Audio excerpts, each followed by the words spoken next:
This is a story about a phantom invisible to the naked eye. A physics PhD, with the help of hyperspectral equipment, managed to see it for the first time. However, the military unit escorting him paid a devastating price trying to study this mysterious entity. Soldiers attempting to flee were instantly overwhelmed, their bodies pierced by the phantom as it moved through them. Even a special forces team was at a loss against such an unprecedented phenomenon. Seeing the situation spiral out of control, the commander grabbed a rocket launcher, hoping to obliterate the entity with heavy weaponry. Unfortunately, conventional weapons had no effect on the phantom. When the dust settled, the PhD observed the phantom again through his hyperspectral device. It rushed toward them at an unimaginable speed, killing the commander before he could react. Realizing the entire group could be wiped out, the remaining soldiers and the PhD quickly retreated to a nearby building. Unbeknownst to them, the phantom lurked nearby, waiting for its chance. When the PhD scanned the area with his equipment, he noticed several unidentified objects closing in. Strangely, they seemed unable to approach directly, as if something was restricting their movement. Downstairs, someone had strategically placed a black substance that kept the phantoms at bay.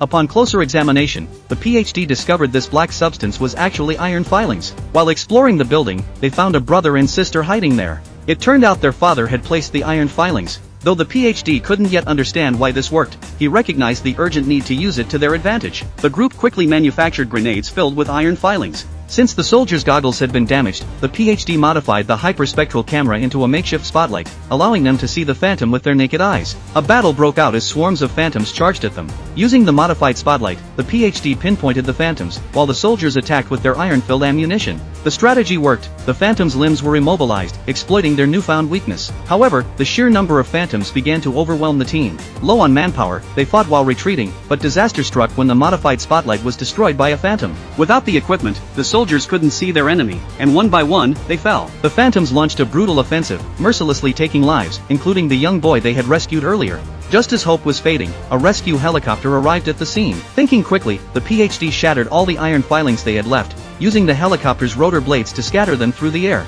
The phantoms were temporarily blocked by the iron filings, giving the survivors a chance to escape. Back at the base, the team was shaken but safe. The PhD, still searching for answers, questioned the young girl. How did her father know the phantom's weakness? The girl revealed that her father worked in a ceramic manufacturing plant near a nuclear power facility, and that's where the phantoms originated. The PhD retreated to a corner to think and suddenly made a breakthrough. Excited, he shared his revelation: the phantoms were artificially created. He explained that in addition to solid, liquid, and gas, there is a fourth state of matter that can be artificially induced: Bose-Einstein condensates. This state of matter, he theorized, had two key weaknesses: an aversion to iron filings and an inability to penetrate ceramic. However, it could still pass through walls. The PhD realized that this explained everything: why the phantoms couldn't pass through the ceramic plant, why the tank's special coating shielded it, and why the nuclear facility must be the phantom's energy source. Now armed with knowledge of the phantom's vulnerabilities, the team prepared specialized weapons. Plasma rifles, capable of disrupting the condensate state, were in abundance at the base. With their gear ready, the group set off for the nuclear power plant to uncover the truth.